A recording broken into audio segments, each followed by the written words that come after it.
Welcome to the weekly Canadian Culture Wars report for this tragic week, second week of February 2026. My name is Shannon Boucher. I'm your host today, and I have an important ask that you share this video. I don't normally press on this very hard, but we have several important guests on our show today. We are talking about the tragedy in British Columbia that transpired late on Tuesday afternoon, unfolding details on Wednesday, and a chaotic, bifurcated media environment, even this morning as I record this Friday, the 13th of February.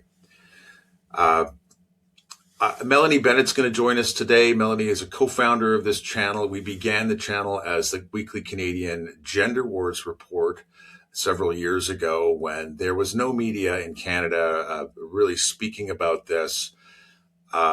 It was very, very shortly after the National Post changed their editorial position, but still there was nothing in the mainstream that was even remotely touching the issues surrounding transgenderism in Canada.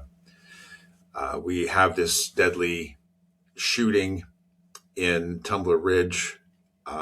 Jesse Strang, a male person deeply disturbed with a history of severe mental illness and violence and instability.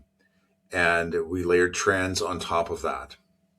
Melanie and I are going to talk about the media environment and finding the truth in this chaos. Who's driving the misinformation and who's driving the real story? I'm going to be joined by my friend Haley Zerge. Haley was an early, let's say, participant or an early user of Tumblr, not Tumblr Ridge, but the social media website Tumblr, where many, observe a history or the burgeoning of this bespoke identity movement and kind of cult-like formations that constellated around sexual fetishes, sexual identities, and access to drugs online for children. I'm also joined by Jess Street. Jess is a mom from the Durham region in in Whitby, Ontario, who has a daughter who is the same age as this Jesse Strang from Tumblr Ridge. Jess Street's daughter at the age of 12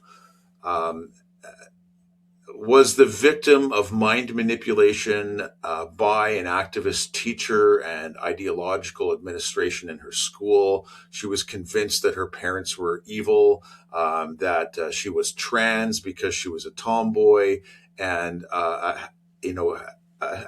this girl was barely, I guess, grade 7 when this was happening. So Jess is going to share her story of her journey and a bit about her activism, the experience she's had speaking out. So I'm going to break this into segments so that you can click on each of these individual sections. And at the end, I want to talk about what we need to do about this, what the next steps are. So this week has been a week of extremes. In the last 2 weeks in North America, we've had major shifts. There's news of this big award to a detransitioner in the United States whose parents were told that if they didn't allow the surgeon, with the complicity of the psychotherapist, to cut the breasts off of a teenage girl that she was going to, I say for YouTube reasons, she was going to self-delete. A tragic and evil emotional blackmail that was illuminated in court as the manipulation and the toxic manipulation that it is. We then had the American Society of Plastic Surgeons come out with a statement saying that the interventions aren't supported by the evidence, especially for children under 19 years old, and passing recommendations for more than 90% of the plastic surgeons in the United States. Literally within hours of that, the American Medical Association, the overarching body of doctors in the United States, concurred with the American Society of Pediatric Surgeons, or of Plastic Surgeons. And we had news the day of, or the day following this horrific tragedy in Tumblr Ridge, that the Federal Trade Commission in the United States is launching legal action against WPATH, which is the author of the Standards of Care, at this stage known as SOC 8, SOC 8, that all of the medical regulatory bodies and advocacy bodies point to when they say trans healthcare saves lives. Bizarre inclusions in that SOC 8 document released a couple of years ago was the eunuch identity, advocating for the castration of boys who identify as eunuchs. If you dig into that, there's something called the Eunuch Archives, which is a fetish site where grown men fetishists post fantasy narratives of pedophilia and relationships with boys, and we know that there are connections discovered by groups like Redux magazine, that some of the people giving input into these standards of care for WPATH were actually affiliated with the Eunuch Archives and identified in connection as these men's identities were exposed. So along with the WPATH, the World Professional Association of Transgender Health, now facing lawsuits, we also have in tandem lawsuits against the American Academy of Pediatrics, have been the institutions most responsible for locking this grand delusion, this mass psychosis into place, a systemic bubble around trans identities that is so totalitarian that all criticism meets with attacks of bigotry, hatred, transphobia. Critics are silenced, marginalized, even cast out of their jobs, humiliated. When I ran for public school trustee in 2022 in Ottawa, I received death threats. There was a Twitter account that called itself "We're Coming for You, Shannon." And at that time on Twitter, the entire content moderation team was headed by a trans activist. So no one could really speak out about what's been going on or what was going on until Elon Musk, whose own son was transitioned, and he was led to believe that this was life-saving care.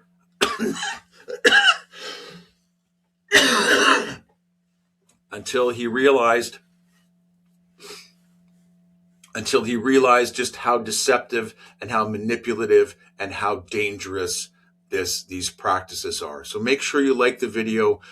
Make sure you subscribe to the channel if you have not already. Just check in the notes. We want to try and grow this channel. I've got someone helping me now with booking for regular interviews, and I've got some tools set up in a new studio that I'm going to be talking about this regularly, this important topic as it unfolds in Canada, as the gender bubble bursts. Now, I'm going to put a link in the comments to an essay that I wrote 4 years ago in late June of 2022, published on my own Substack in July, to the Substack itself, and to the video where I read that out. It's a little bit longer than my normal videos at this point, about half an hour, but I draw the analogy between a stock market bubble, which is a form of mass psychosis, and the history of these patterns of mass psychosis in stock markets, from gold rushes to tulip mania to the global financial crisis that nearly collapsed the global economy in 2007. These systemic contagions, these mass delusions, are not uncommon in human societies. In fact, group coherence, which is something I talked about on this channel last fall, is the default mode for human beings. We are group animals, and we, unfortunately, in many cases like these hysterias, we cohere and coalesce around very, very bad ideas. I know we're all looking forward to the release of Gad Saad's book, Suicidal Empathy, coming out this spring, I believe, that talks about some of that kind of behavior. I'm assuming at scale as well as at individual level, and how these toxic ideas infiltrate our institutions. And first, before I get to a short piece and my three important guests, I'm going to share with you a video. I'm going to warn you, given the circumstances of this week, it's a little bit disturbing. It was produced by a group called XXXY, which is a women's advocacy group around keeping men out of female sports, people like Riley Gaines in the United States. So, go out, buy a gun. It's okay to be angry. Get out of my face now! If you try to stop me from going into a woman's bathroom, Excuse me, it's ma'am. be the last mistake you ever make. It is ma'am. Find that anger. Just because. Hey! Harness it to do good in the world.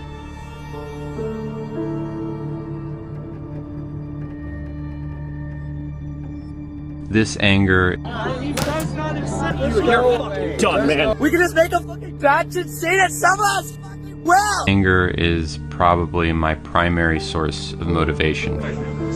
You want to call me sir again? The thing is, you don't have to leave. You lose your bitch. For everything that I do. Cut that out now, or you'll go home in an ambulance. I'll fuck you up. It was a call to action or a call to arms. It's Zersch! Sorry, man. It's Zersch! You wanna fucking call me? Don't be afraid to show your anger.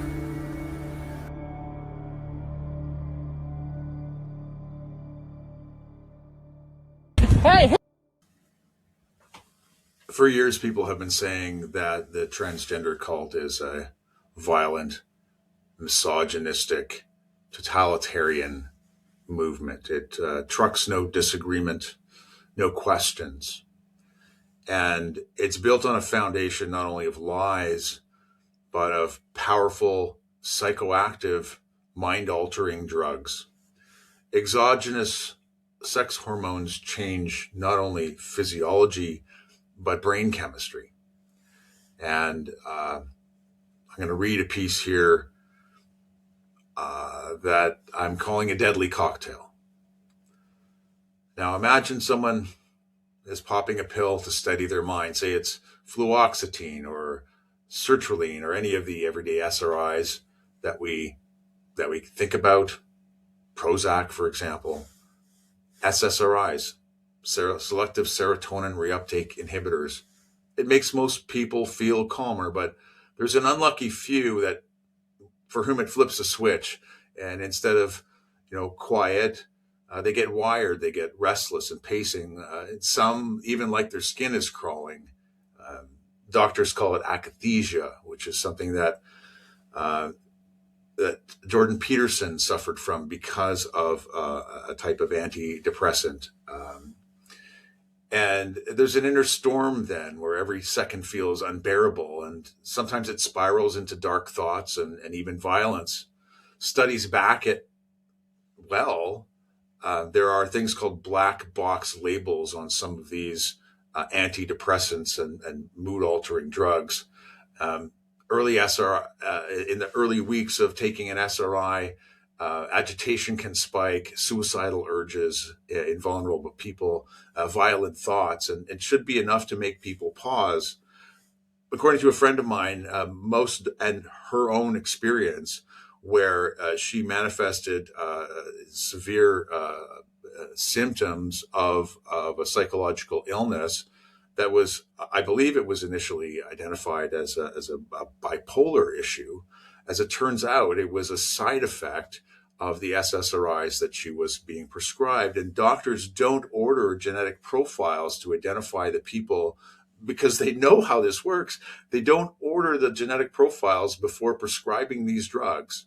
to determine which people are more likely to have what they are called paradoxical reactions to these drugs. Now, think about Jesse Strang, this boy, this troubled young man from Tumbler Ridge, BC. Layer in what we know about his drug use history: high dose of dimethyltryptamine in various forms, psilocybin mushrooms, magic mushrooms, cannabis, thing that's already rewiring serotonin pathways. SSRIs block the reuptake, psychedelics flood the system, mix them together and risk serotonin syndrome, heart racing, fever, seizures, and worse, even a total detachment from reality. One bad trip on top of an SSRI fog, if you have any experience or know anything about these drugs, you're not just hallucinating, you could be acting on it. Street drugs, we don't know the potencies. We don't know, there's no labels involved, cooked up in some lab somewhere. It's Russian roulette with brain chemistry. Now, let's look at the common SSRIs: Prozac capsules, serotonin packs, clean and clinical, and they're supposed to help. But toss in mushrooms, like these vivid growing psilocybin stalks that alter your perception and look innocent and pretty, but combine those and the antidepressants, and doctors warn the effects will amp up or crash hard. DMT hits in seconds. If it's ingested in a combined way, it can last for hours. If it's injected or smoked, can last for 15 seconds to 4 or 5 minutes, sending you literally out of this world. Put that on top of untreated ADHD, OCD, depression. These symptoms don't vanish. Imagine. Add then the hormone swings from exogenous hormones, mood crashes, libido crashes, bodies changing in ways that are completely unnatural and unintended. It's an explosive cocktail. Take, of course, last week's horror in Tumblr Ridge. Jesse Strang, 18-year-old trans-identified male. He was on SSRIs for OCD and ADHD. He had a history of violence in his family, 60 calls to his house by police over the years, a seizure of guns that were in the house, and ultimately a return of those guns through a court order to their registered owner.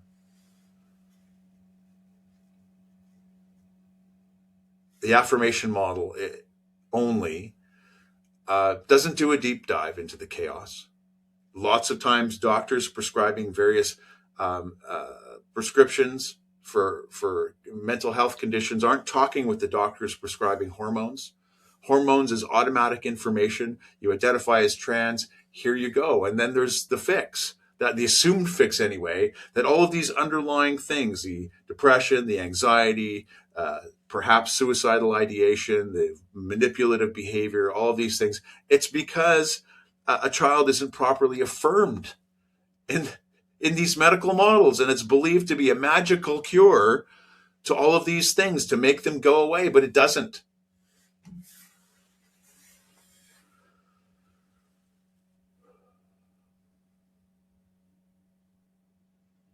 Two relatives.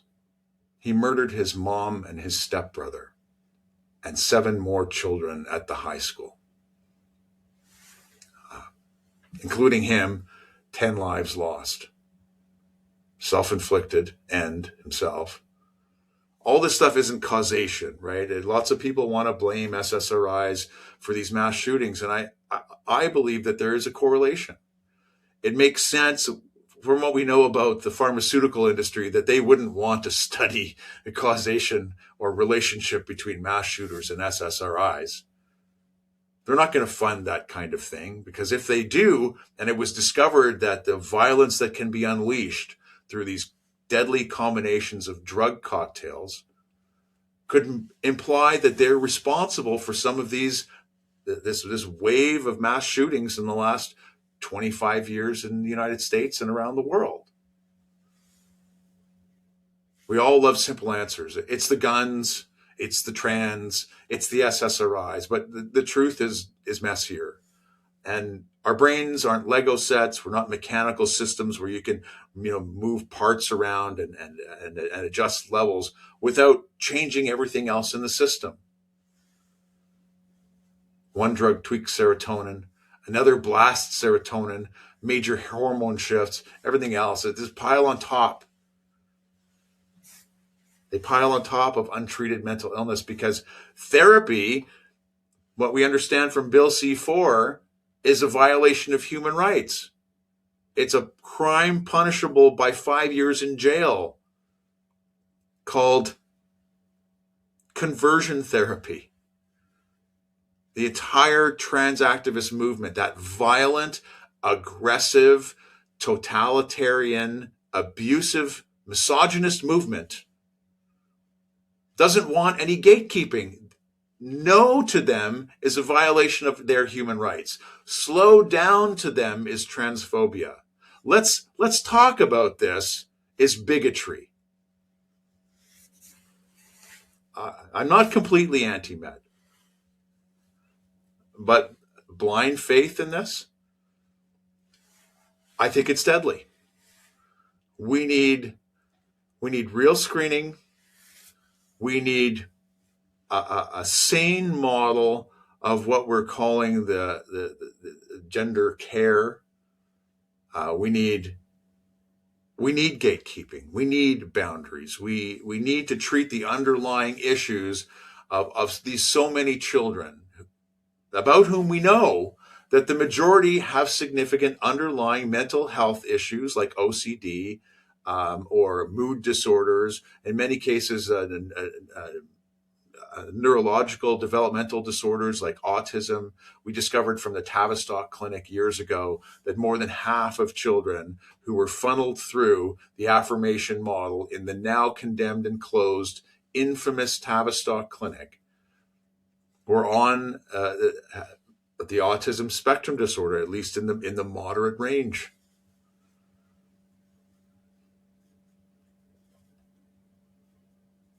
If we don't do something, the cocktail will keep brewing next time. It could be your town. It could be my town.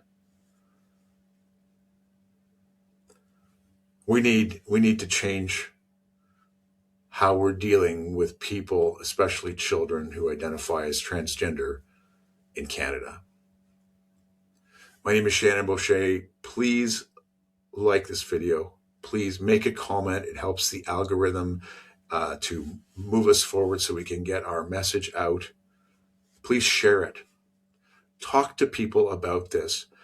We have been saying for years, and I've been part of underground whisper networks of professionals like doctors and lawyers and therapists and endocrinologists and people who because this ideology, this bubble is so totalitarian, people have been silenced, unable to speak for fear of losing their jobs, for losing their reputations, and for losing their careers.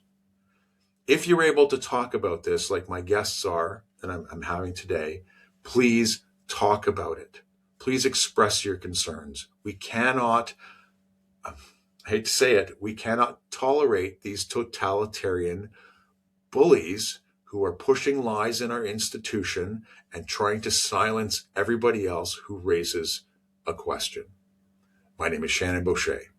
This is the Weekly Canadian Culture Wars Report for the week of second week of February 2026.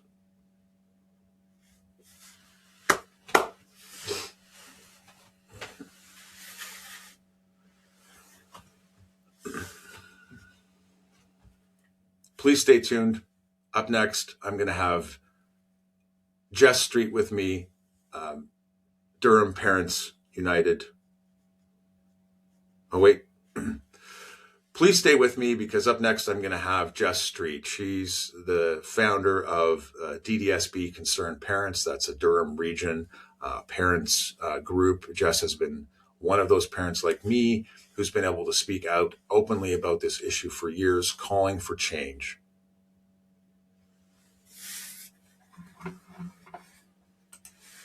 There's a number of different psychopharmacological drugs involved, prescription drugs and illicit drugs, and there's all kinds of questions around that. And what I really want to bring Jessica on today to talk about is kind of the experience that she went through with schools and with medical and mental health professionals, because it really sets up barriers and builds walls around children under this affirmation model. It ties the hands of parents in lots of cases, and even worse. And I'm going to let Jess tell you a bit about that as we go along. Jess, please tell us a bit about kind of where you're coming from and what your experience has been. So just one thing, it was actually the RCMP in their briefing that stated that Jessie, in my opinion, had the unfortunate experience of being transitioned at the age of 12 by stating that it started 6 years ago and Jessie was 18. Now, this whole subject is very upsetting for myself because my family's been through, while not ending with a tragic loss, we went through where one of our daughters, who we fully support, is bisexual. I myself am and have no issue with that. Our whole thing is, as long as you trust, respect, and love who you're with, that's the main thing in life, and that you get that mutually back. And unfortunately, when my daughter was in grade 5, her teacher took it upon herself to act as a psychologist. She decided to tell my daughter that since she was a tom girl and she liked both boys and girls, she must be trans. This teacher went as far as telling my daughter not to talk to my husband and I, to keep it a secret, because that had not been put into law yet, that they were allowed to keep secrets at that time. My daughter's actually the same age as Jessie, which is why this hit so close to home for me. She was led down a path that they told her we would not support her, we would not have anything to do with her, we would kick her out of the home. And then that was further emphasized through things going on at her school. We had the unfortunate circumstance of having a new principal come in who liked to push a lot of gender ideology. There were, all of a sudden, our kids were going to more assemblies than they were spending time in the classroom, it started to seem. They were bringing in groups like the Get Real movement, who used trauma bonding through actors to put performances in front of the children to show that the only positive possibility for coming out of puberty where you felt awkward was transitioning. Mm. Everything else ended in tragedy, and they put a lot of these thoughts into our children's heads. And unfortunately, my daughter was very susceptible to that. When she was going through puberty, it hit her hard. And at first, I didn't even realize what was going on, because you hear things like the Get Real movement. Well, I thought that was them like going to the gym and moving around and, you know, not going into trauma bonding.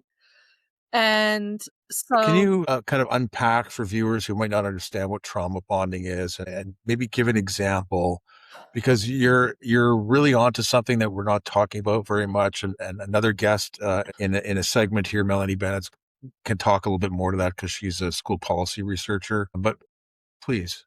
So they would bond with the child as though they were the only one who could hear them, who could put this love upon them and protect them from all these made up dangers in the world. And they made it seem as though everything else that had been protective in their life was no longer protective. Yeah. Right. And then, you know, and then they would take that as, now since we're the only ones that you can trust. Yeah, we're your family now. It's like run away and join the circus almost, you know, like a lot. And when I first brought it to, and then like when I first started bringing it to my principal, I brought it to the teacher's attention. The teacher completely, and then like just was complete blank. I don't know what you're talking about, sort of thing. Like, so I went to her saying that there's something not right with my daughter, because again, she had told my daughter not to tell us. So my daughter hadn't at first. Mm-hmm. Then I went to the principal saying there's something not right. And it wasn't until later on when my daughter tried to commit, and there were multiple attempts. And how old was she? She was, the first time she was about 12. Oh my gosh. Yeah, it was horrible. And they use that to justify the suicide myth, right? It's well, they had everything. sold it to her. Yeah, everything that you do. They said if your parents don't listen, yeah, then attempt suicide. And it first started with her just cutting herself. yeah, And, when we started to see that, we raised further concerns. And then I started to look into different issues. And I was actually on TikTok, of all things. I had never really been on TikTok at that time. And I came across a few detransitioners from the States. And they were telling their stories. And my daughter happened to overhear them talking. And that's when she was like, Mom, that's me.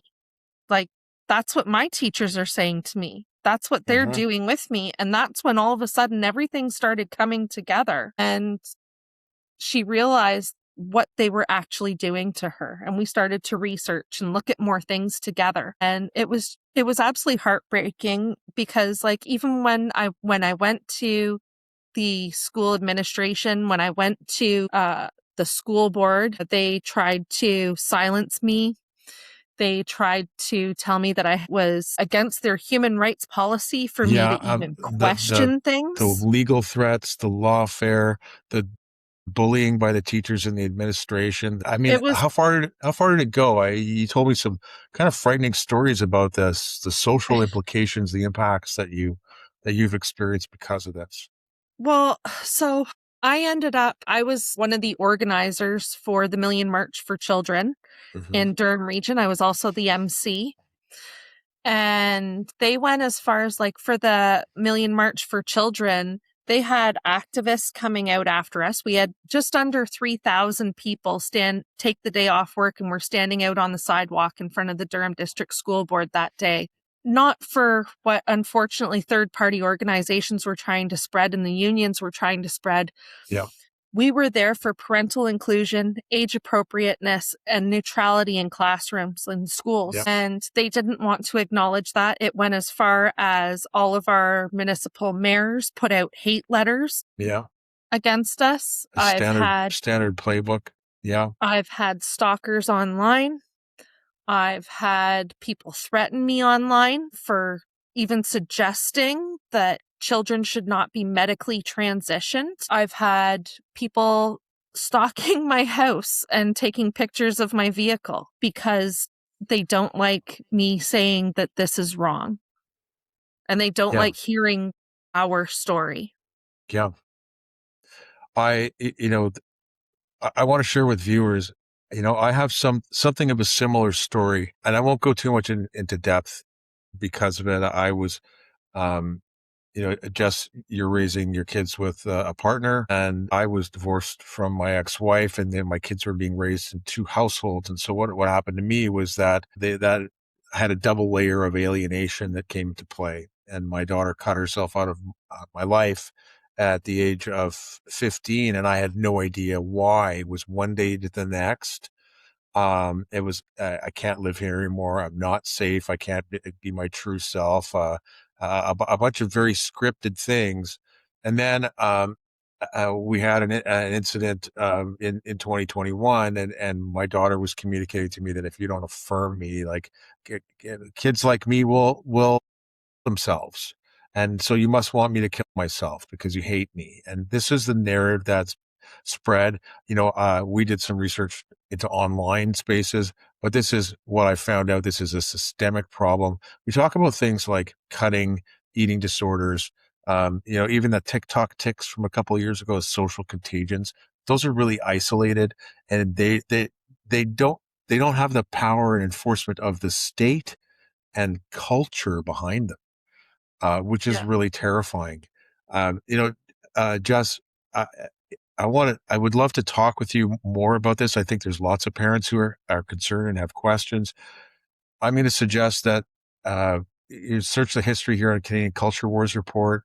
And if you have concerns, know that you're not alone. How these people became so successful is that in their quite frankly, evil campaigns to alienate children from parents, to trauma bond, as you described, to cut kids off, to break down their explicit kind of presumptions and agendas within something called the Trans Affirming Toolkit for Ontario Teachers that Melanie Bennett, a co-founder of the channel, analyzed a couple of years ago, that The nuclear family is an oppressive institution that needs to be dismantled. That's fundamental. And they regard categorically anyone of faith as bigoted and as hostile and as oppressive to children. And not all teachers believe this. It's actually a small number. No. It's only one or two in a school in some cases, but they're enough to terrorize their colleagues and parents. Well, and and they're now I've had the wonderful experience of now it wasn't on the transitioning of children issue, but we now have oppression officers in all our schools who are there so that even the teachers and admins who don't agree with necessarily all of this, so they weren't putting up as much information about, like they were still putting some things up, but not everything up, are now being obligated to. Yes, that's what's called a positive right, or it's a type of compelled speech where if you don't speak the right words, then you're guilty of oppression or bigotry or transphobia.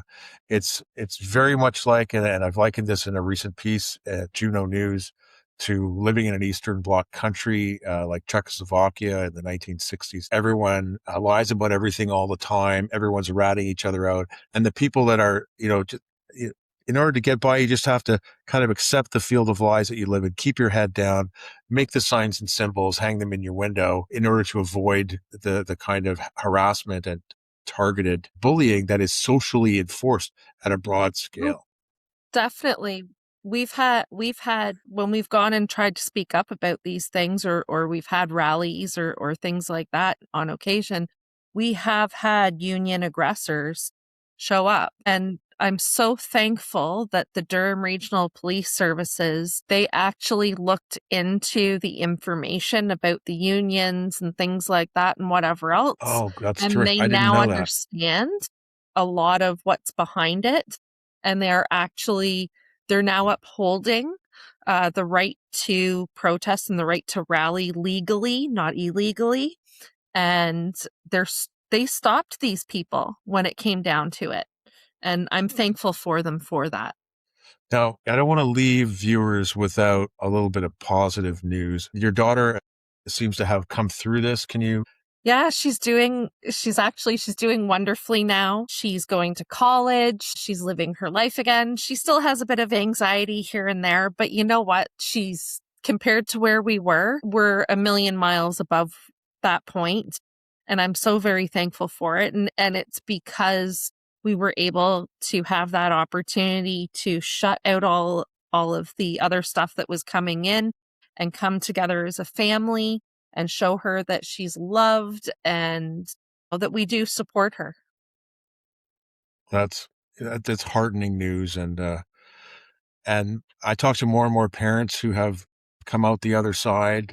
We're starting to see lots of detransitioners now, and that becoming more acceptable. There's been lawsuits and settlements out of court we know about in the United States. And I heard someone yesterday suggesting that by the end of this year, there's going to be thousands or tens of thousands of detransitioner lawsuits in the United States. So the gender bubble is collapsing. It's collapsing rapidly. And now we're seeing some of the egregious, very terrifying things that have been hidden beneath this structure of silence, this layer of intimidation and lies that's been enforced with our society about transgender ideology.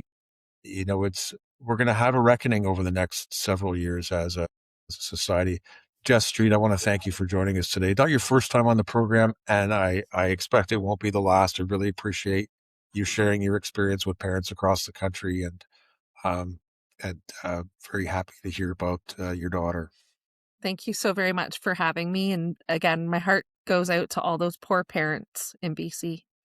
I'm here with Haley Zerge, a special guest today on the Canadian Culture Wars Report, following the tragedy in Tumblr Ridge on Tuesday of this week. And Haley and I were discussing earlier about some of the issues related to this in the broader context of this crisis, this bubble of transgenderism. And Haley had reflected to me some things, and I've been studying this for 5 years, if not longer, that I hadn't really thought of before, that I didn't know.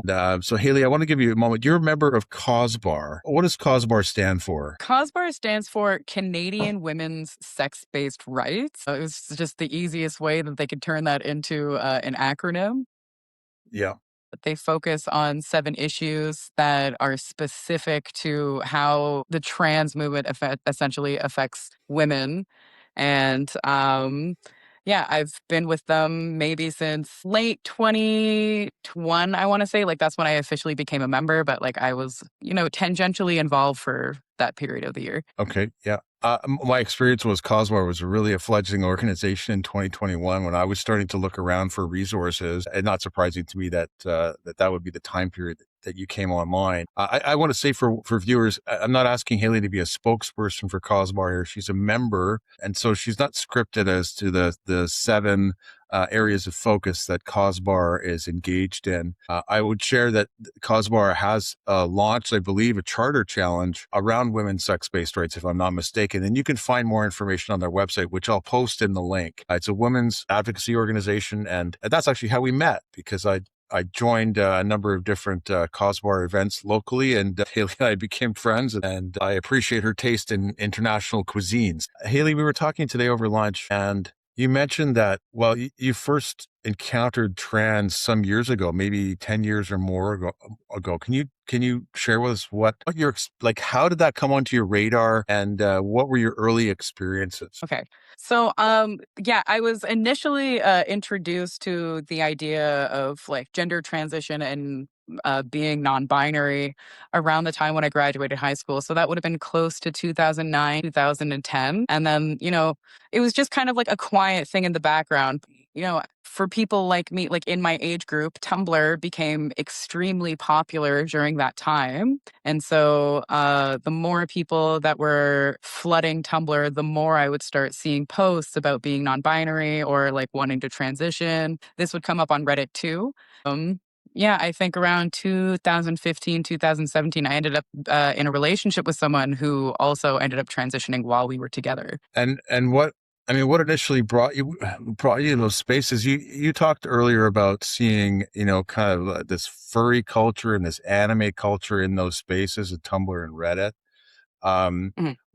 What originally kind of drew you into that, and what held you off? Well, what kind of drew me in is that in my early teens, like in my early youth, I was very interested in like anime and like things like that, because it was just kind of something that I could use to pass the time, like when I wasn't like actively avoiding doing my homework or whatever when I was in school, right? So I was familiar with like anime conventions and the kind of people who would go. And like, since we had something in common, I would kind of hang around these people. And so a lot of people that I had met during that time, they now all have various different types of identities. And I think one of the reasons why I held off is because from a very, very, very, very early on when I was introduced to all of this, it was very apparent to me that in order to have some kind of identity, there's a buy-in that you have to do, right? So like, if you're non-binary, chances are, rather than just wearing like, sports bras, like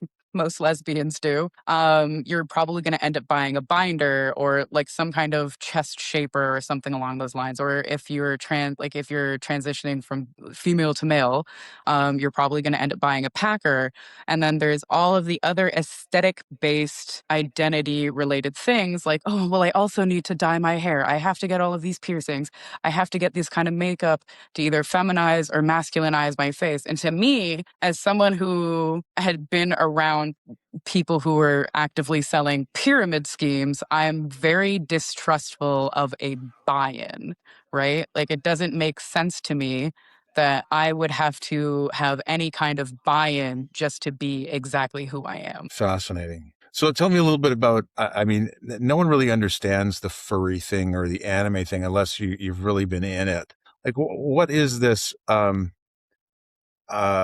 Did you say that the woman that you were with was kind of getting into some of that stuff, and that it sort of leads to a pathway, like, and you ranked them. I can't remember which was like the more extreme of the two, and what do you see as the progression towards this bespoke or identity or or trans identity? I had ranked them in that like anime and manga is kind of like an easily accessible gateway into becoming a furry, or they're kind of like hand in hand. But I think of people who are super absorbed in like anime and manga, they're probably a step below from people who are deeply involved in like the furry community. And yeah, the only reason why I even knew anything about the furry community is because my ex-fiance was deeply, deeply ingrained in that community when she was in high school. And to just kind of explain the furry community, it's people who, how do I describe? It's people who like anthropomorphize animals and then like project their personality onto it, or project a fantasy version of their personality onto it. And if you were to ask anyone who was part of the furry community, they would say, oh, well, it's kid friendly. It's kid friendly because Yeah. they'll dress up in their fursuits, go outside of convention spaces, et cetera, and interact with kids because kids look at these giant fursuits and think of them as like fun little mascots, right? But the more that you learn about the furry community, the more you realize just how problematic it is that those children are interacting with them at all. So what makes it problematic? Like, help viewers understand here, because we talked a little bit earlier when we were having lunch about the connection to pornography and sexualization, and that kind of sexualized culture. It's problematic to have your kids interacting with fursuiters simply for the fact that that is fetish wear. It may not seem like that on the outside, but that is clothing, like that is sexual accessory to the things that people in the furry fandom actually participate in. And like I said, they try to pass it off as if it is kid friendly. And the main reason for them to do so is because they do want children to interact with them. And it's not, you see this with drag queens as well, but like when a kid runs up and like hugs them, that in and of itself is not sexual for the child, but for the person that is receiving that kind of contact, it is. And that's where things start getting like a little gross and distorted because in my experience, you cannot trust these people with small children or anyone who's like prepubescent or pets. And I don't know if I should even bother telling that story, but like, yeah, there's when I was in Florida with various, like with my ex-fiance and her friends, I was exposed to someone who had recently got like a German Shepherd dog. And he very consistently would talk about how attractive he thought his dog was. Like, not just like, oh, what a handsome boy, but like he was saying like he is sexually attracted to his dog. Like that kind of thing. Like I do not feel Right. any level of comfort with these people. I don't feel an affinity with them. And it does deeply shame me that I was even involved with someone who is associated with people like that. So the reason I'm sharing this with our viewers is that it's come out that this person, this man, young man from Tumblr Ridge, was involved in these communities, and some of his most recent um, X posts or posts on Twitter were violent imagery that were anime related. There was a video of or an animation of a stabbing someone in the back violently, and some indication of dress up and like cosplay a kind of behavior. So what you're sharing, I think, is that this is all part and parcel, and that it's sexualized. Well, what's the pornography connection? I mean, I assume that there's a whole genre of pornography around these kinds of things. I don't know how much you know about 100%. that, but So when it comes to the pornography connection, with anime and manga, very, very quickly, I'll use an example that's on Netflix right now. If you've ever seen, I think it's called Don, or something along those lines, it's on Netflix right now. One of the very opening scenes is a rape scene. And this is a show, I know it's not like intended for kids, but in the anime space, all of these are easily and readily accessible to kids at all times. and they're very frequently recommended to each other, exchanged between each other. In anime, a lot of the brother-sister relationships are weirdly incestuous for reasons I Right. can't quite explain, like these kinds of things. So the connection is there. Like to me, Wow. if you have a kid who actively is watching like anime or manga or anything like that, it's basically like a step into being in a porn adjacent territory, because there is a subset of anime that's called hentai, which in Japanese I think just means strange mode, but hentai is animated pornography essentially. And when it comes to furries, in the furry fandom, they all share art, right? Usually in comic format, so similar to manga in that way, but westernized. And in these kinds of comics or just like original art, most of what you will be seeing is sexualized content because they're projecting their fantasies onto the anthropomorphized character that Wow. they created for themselves. Yeah. Now, Haley, we've got about 2 minutes left, and there's so much more we could talk about. I want to keep it short for viewers in this segment. You talked a little bit about the kind of buy-in to this whole thing online. I assume that the furry costumes involve a more substantial buy-in from a financial perspective, at least investment in materials and things that people are, I don't know if they make their own or if they somehow buy these online, but you're also talking about the accessibility of drugs through these spaces. What can you tell me about some of those drugs that even kids have access to in some of these online spaces? Yeah, so just to quickly address the fursuits again, those are all customizable. They have people within their community that customize them for various purposes. Not typically sexual, like not always sexual, but often that is a part of it. But when it comes to drugs and topical drugs, like I had said earlier today, in earlier conversation that we had, I was detailing very early on, so around 2013 to 2015, I would start seeing like websites or like even Instagram ads that would pop up that were essentially offering the products that you would need in order to transition. So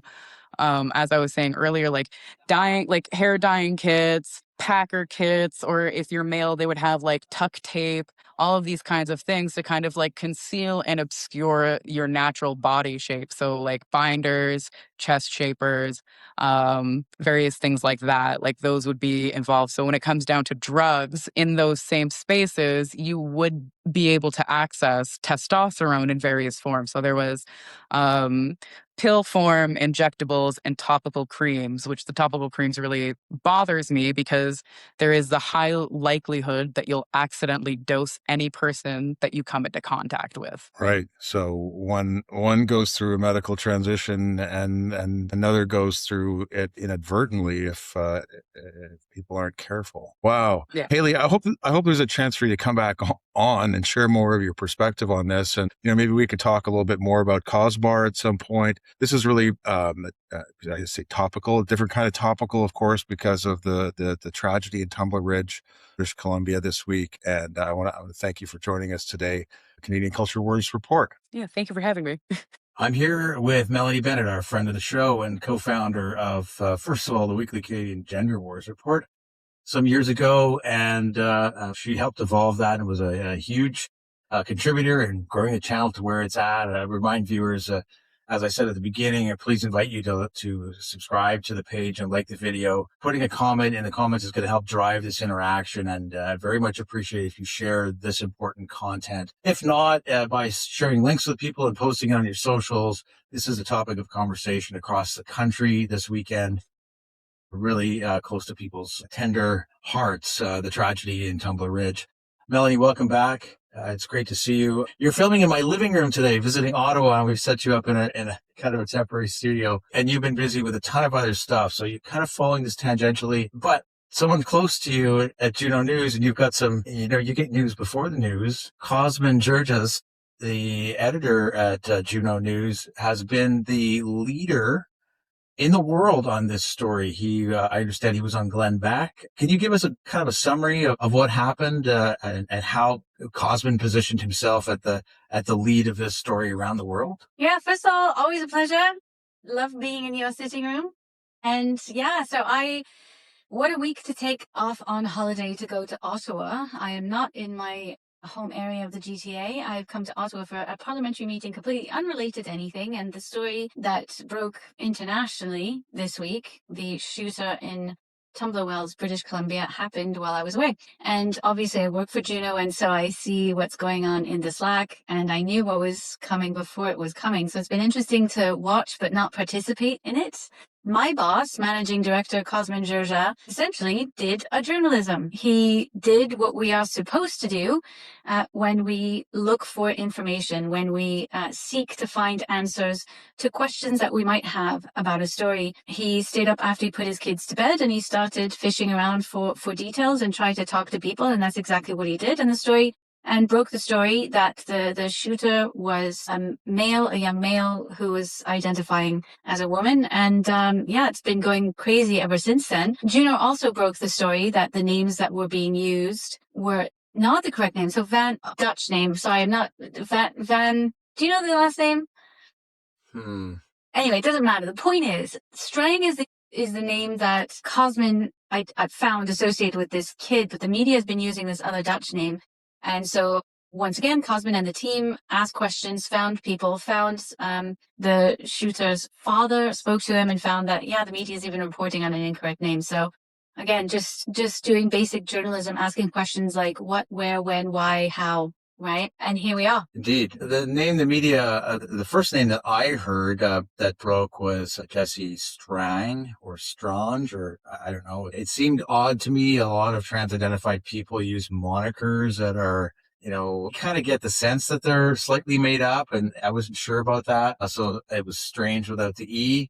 And the media has been calling him Jesse von Rutzeler, which may be his birth name on his birth certificate, but the understanding is that he has been using that name along with other social media sort of handles and things for the last number of years. It came out, of course, that he hasn't been involved in school for about 4 years. Initial reports were that he was 17 years old, but he recently turned 18.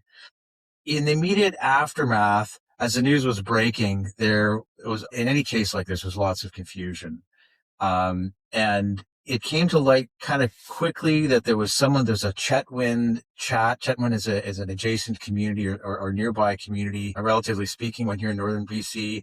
And there was a post from a neighbor that kind of confirmed what was going on before the police released their statement. And we got to those statements, and they were, the alert included a description of a woman in a dress with brown hair. And that, for those of us who've been following the trans issue, earlier in this video, I showed a compilation of very violent trans activists and violent trans individuals. It's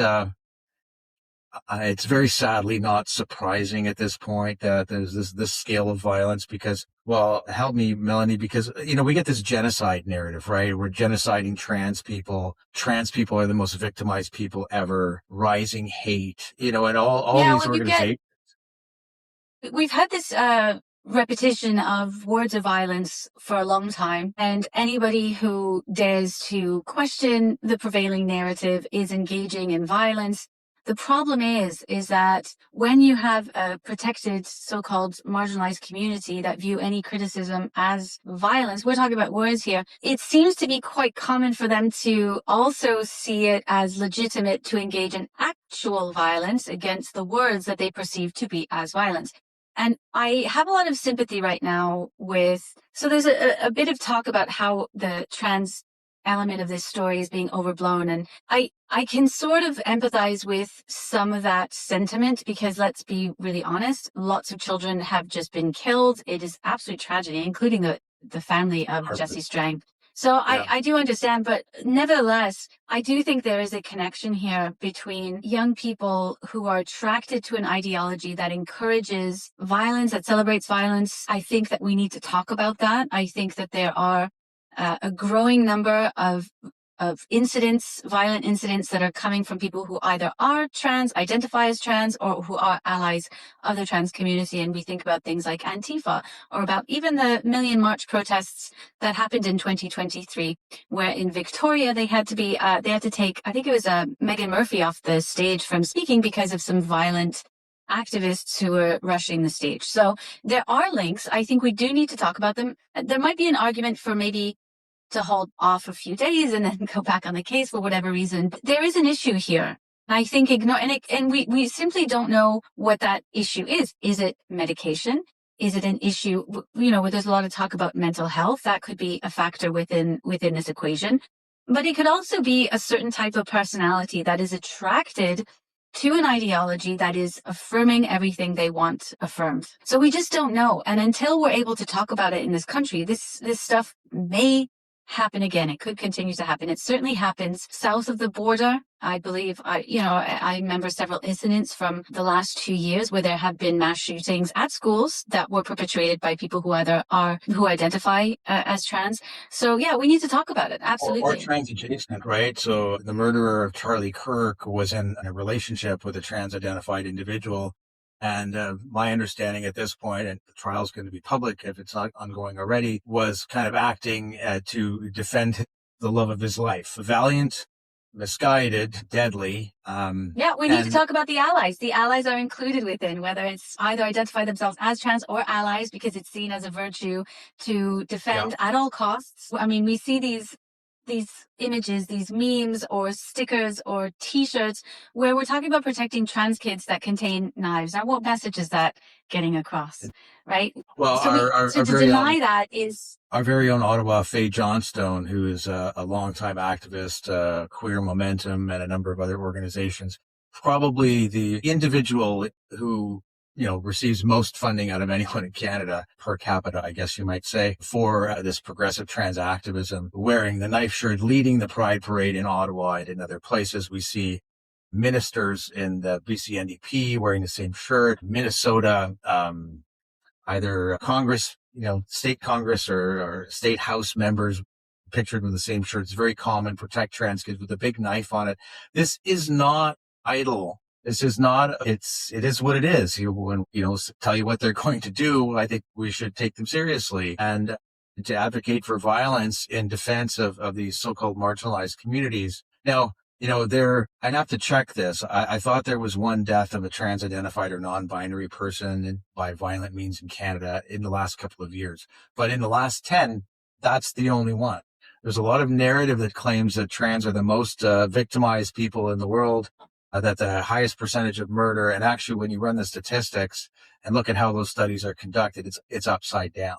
We've talked before on the show, and for people interested, you can go back into our archives and find this, where we talked about EGAL, and they released a report about 2 years ago about the rising hatred against trans and rising violence against trans. And it was, you can find it on the EGAL website. It had to do with threads, the unraveling threads or the threads of violence.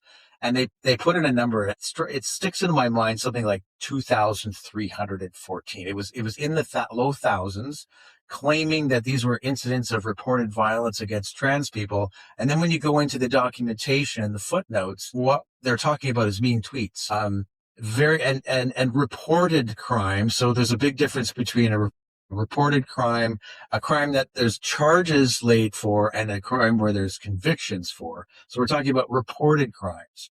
And that's a very different measure, because subjective or, self-reports aren't necessarily reliable. One of the things that I do want to mention is the responsibility of the media, because I will say that in polite society, within your friend groups, if people want to call other people by their so-called preferred pronouns, go ahead. I mean, that makes no difference. Some people don't want to do it. Some people want to do it. I can understand wanting to be polite. I do it myself. But when it comes to the media, I think this story makes it very, very obvious why the media and people in positions of authority should never lie about a person's sex. And in this story, what I found particularly interesting is very early on, like we said, female in a dress, or this person, and we saw it all over the medium by the police too, this person identified as female, not woman, female, right? Mm-hmm. That is a step further than just saying a woman is somebody who identifies as a woman. Now we're saying, the authorities are saying this person is a female.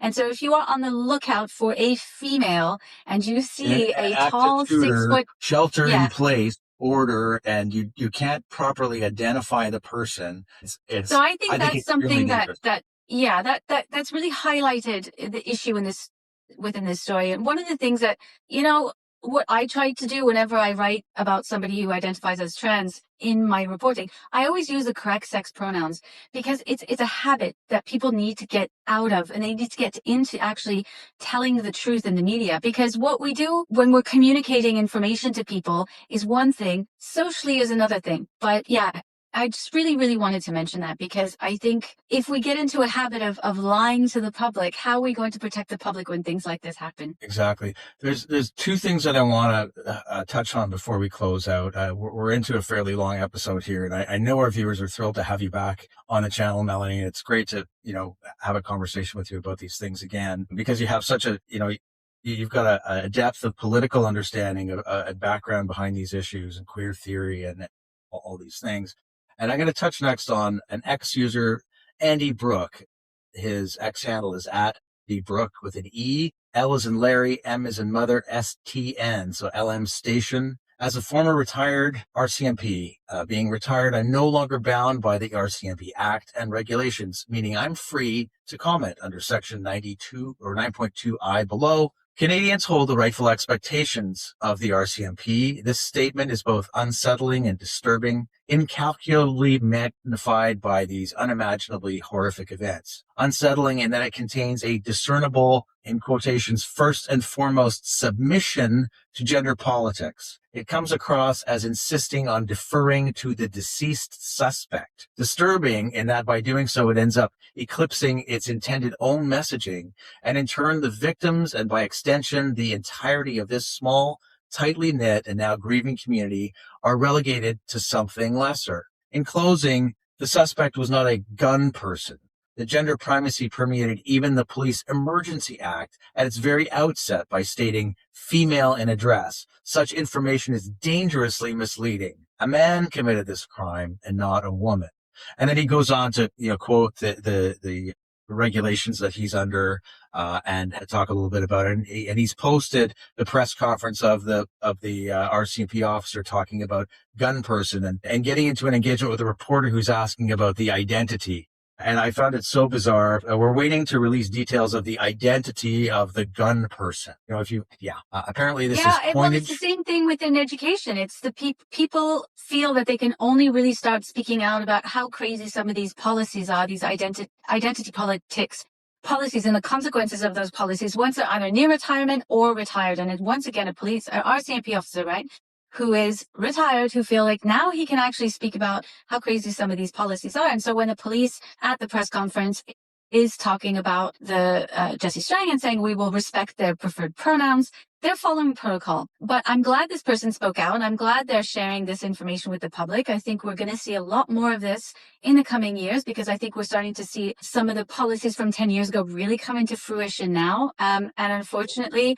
they have consequences. They're baked into every institution. Now, there was a follow-up just earlier today from Andy Brook that I think is important. And this is some of where your expertise lies, Melanie. So I'm going to read this and I'm going to allow you to comment. As a former RCMP officer retired, Canadians are unaware to the extent which GBA plus, that's the term, I guess, gender-based analysis plus, gender-based analysis, has permeated all levels of RCMP operational and administrative processes. Its usage is increasing. The recent statements made by Deputy Commissioner Dwayne Williams, BC RCMP, Commanding Officer and Superintendent Ken Floyd, BC RCMP North District Commander, Officer in Charge, or OIC, who coined the label gun person as a reflection of the systemic impact of GBA plus policies. Simply said, no commissioned officer, inspector, and above will receive consideration for a promotion without an acceptance or adherence to GBA plus policy. And this may explain, in part, what was operating out of view and, in effect, compelling the statements of DCOM Williams and Superintendent Floyd. And he provides links in his tweet. So if you're on X and you want to check out some of Andy's posts, I think it's worth doing that. Again, it's Andy Brook with a Brook with an E at the end. Do you want to speak to those GBA policies and how far they're spread, Melanie? Well, I mean, I'm no expert on the GBA policies, so that's federal. So the federal public service, things like that, will have the gender-based evidence-based analysis plus, which is a filter through which they have to operate day to day. And it's about women and trans. I don't know the full ins and outs, but it's sort of this, in the education sphere, it'll be a similar thing where you have all of these social justice policies, and then those who want to advance in their careers have to filter whatever they're doing through that lens so that they get noticed and get promotions. I mean, it's just at the basic level, that's what it's going to be. If people are interested, they're going to have to go read the GBA Plus themselves. But it's just another layer in Canada that if you are in a regulated profession or in the public service in any way, you must adhere to certain types of politics, identity politics. You could fit GBA under some generalized umbrella of DEI, but they're all kind of similar things, right? So it's creating a politicized, I would say radicalized public service. It's following a certain politics that presents itself as neutral, as just doing the right thing.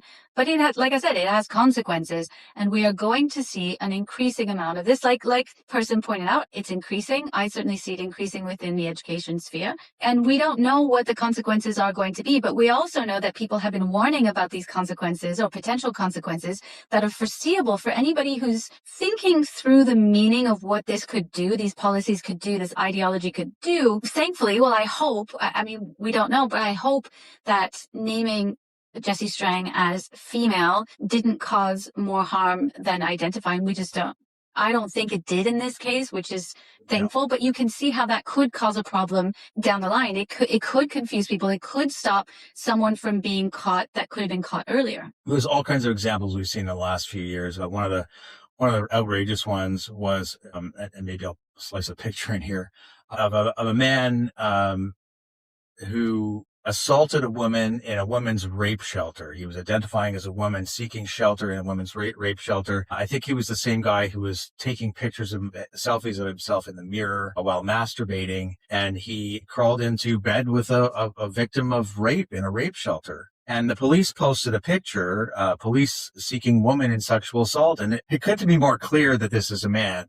And there are many, many examples of this kind of distortion of language. And even there's concerns about how these things will be filed and reported from a statistical point of view. So the police are kind of bound by these GBA type policies to file this as a female shooter, as a female gun person, if you will. Now, there's one more thing I want to touch on. Well, maybe there's two. If you don't follow Moose on the Loose is a commentator. He's got a pretty decent following on X. He's a former video game. He designed and modeled and rendered heads and features of life characters, hockey players, and had to get their faces right. And Cosman, once again, Georges from Juno News, noted and broke the story that the picture of Jessie Strang, as published by one of the Canadian sort of mainstream media, they had doctored or photoshopped his face to make him look more feminine, to soften his features, to narrow his nose. And if you're on X and you want to check it out, check out Moose on the Loose, because he actually takes you through Photoshop and overlay, and it shows you exactly where and how they detail the eyebrows, facial features, to humanize and soften the face of a mass murderer.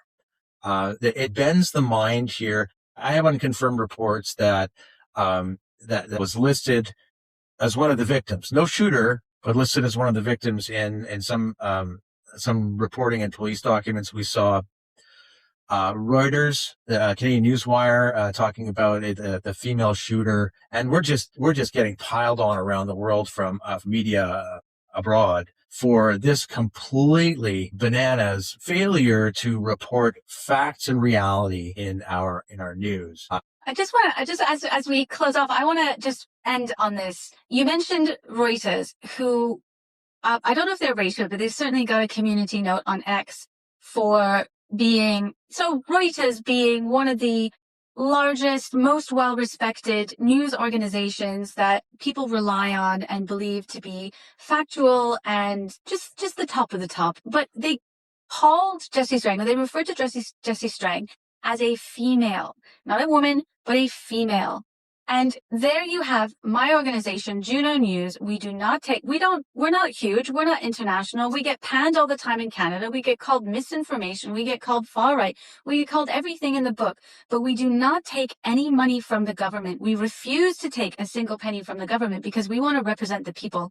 We don't want to represent the prevailing ideologies from our ruling classes. And we were able to actually call a spade and put the information out that is factual and correct and verified that blew this story up. So the importance of independent media could not be more important in Canada. And so when I saw the story about Reuters, global, international, well-respected, couldn't get the basic facts right. And here my boss, Cosmin George, just getting on the phone and talking to people is what did it. Yeah. The Newswire is the news source for news outlets. They're sort of the centralizer or aggregator of news information that disseminates to a whole bunch of different news organizations. So it really is troubling when you've got that supposed to be highly credible organization. Now, Melanie, I'm going to build on what you're saying about Juno News. I've been thankful that Cosmin has taken a couple of my pieces in the last few weeks, one about speech in Davos and one about how the gender bubble is really collapsing, and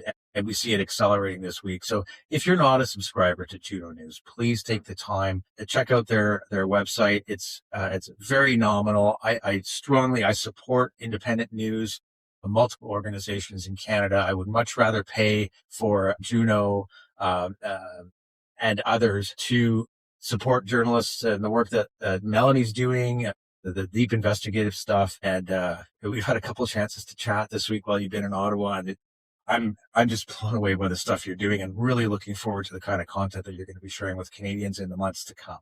So Melanie, so good to have you here on the show again, and great to have you in Ottawa.